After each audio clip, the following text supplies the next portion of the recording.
ilaha illallah lii de xaw ma lu mu doon lii ma ne lii de xaw ma lu mu doon lii yéeme na de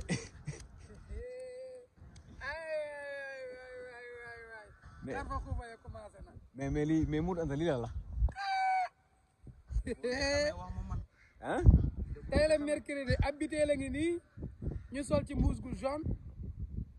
la ilaha illallah mercredi 2 avril tey waa laal ba xam mbuus bu jaune bi lan la est-ce que wóor na Modou Anta ah man de doo nga daara laa kenn mënu ci man tus ah wi saman wi sama ndey wi yaay kii ma xam lan ab biteel waaw am na lu nekk biir lii du mu doon lii mel ni bàjjin am na lu nekk auzu billahi mina seytaani rajim wasifa min kulli daa lii bàjjin la wala lu mu doon bismillah naa ko génne de laaj naa ko génne waaye li mu doon naa ko génne Modou Anta waa lii wóor na ba tax na ca biir bi ma ne ko Modou Anta waa lii wóor na sama loxo mbaa dama farale ma ne ko Modou Anta waa lii wóor na dinaa ko génne de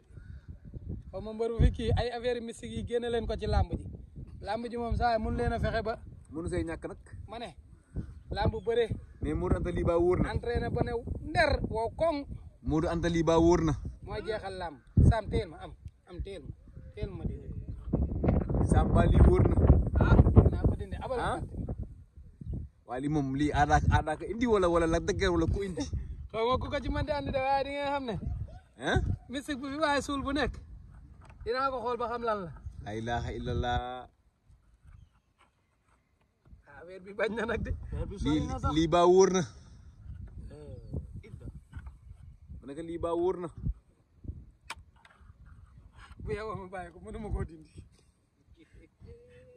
la ilaha illallah est-ce que du mbër bi daa bëgg a daan doy na waar samp boppam doy na waar est-ce que mbër bi daa bëgg a daan bi nag mu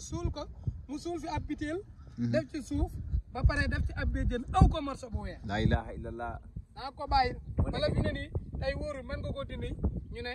booy na yow yaa ñëw fekk suñ mbër mi suul ay affaire am nga dindi ko dëgg la xaaral ma bàyyil ko ko mais Modou Anta lii est-ce que dina am borom est-ce que dina am borom lii waaw kenn du ko nangoo moom ñëw ci arène nationale bi di defi mystique te ñu koy tere doy na waar bàyyi leen di ñëw ci arène nationale bi di fi def ay mystique mbër man li ma ci xam da ngay entraîner teel da ngay entraîner ba am doole am fit contact ba ne nder ba pare mën a bëre mën a xeex mystique doog a ñëw mystique mën naa ne 4e position la wala 5e position kon nag gaay ba vendredi incha allah ci diggante Lac de Guiers numéro 2 ak Ada Fass combat spécial bi Garga 2 moo koy bëre ak Ndiaga Dollé waaye bu leen fàtte Cikiri Caaco ak Laurent Ndiago ak Gogo ak Boy Waranka Eumeu Junior ak Mamor bu Fass Déranger ak Demba Balde nu mu tuddati Confiance ak Ramdan Cikiri ak Laurent wax naa ko waaye aussi tamit 55 ak Papa Ndiago Calki ak Doki rendez-vous incha allah bi yooyu 5000 francs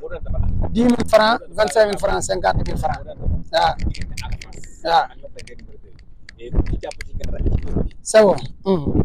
waaw non comme lamb la rek combat boobu moom Badou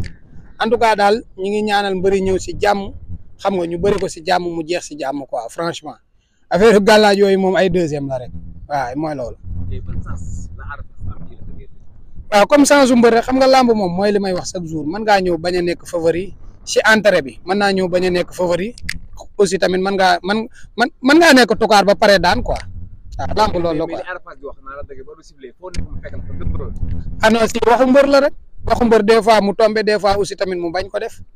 aada moom wax dëgg yàlla lu mu mas a wax mbër yi lu mu mas a wax ñun waa lamb def na ko bii nag lañ koy sumil sàpp ndax dina ko def wala du ko def ñoom ñaar ñëpp ay champion lañ que le maire gañ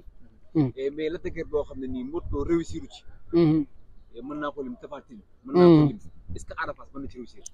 non xam nga tey ñooñu ñëpp bokkuñu ay tour Modou Lo nangam nga wax Ada nangam la dëgër neneen comprendre bokkuñu quoi parce que tamit la dëgër champion la si entrée bi la dëgër champion la xam nga Ada Fass aussi tamit champion la en tout cas daal lamb la joo xamante bi ni lamb ju neex la Ada fii lañ koy sumile sapo mu def lu musul am ci lamb jàpp la dëgër daan ko wëlbit gang la dëgër aussi tamit fii la booy di doxee di ko bàyyi parce que bu ñëwee seere Ada Fass jàpp ko duma ko daan ko dina woon Sénégalais ne ñii duñ samay morom. lan moo ko war moom benn question rek lan moo ko war moom la dëgër non arbitre bi sifflé mu jiital pied gauche wàcc ci tànkam bu Ada awee gauche mu fatt ko bu awee droite mu fatt ko bu taxawee mu dox ci kawam ne ko xeexal baa nga bëri baa nga génn làmb ji lii kese mooy wax ji quoi.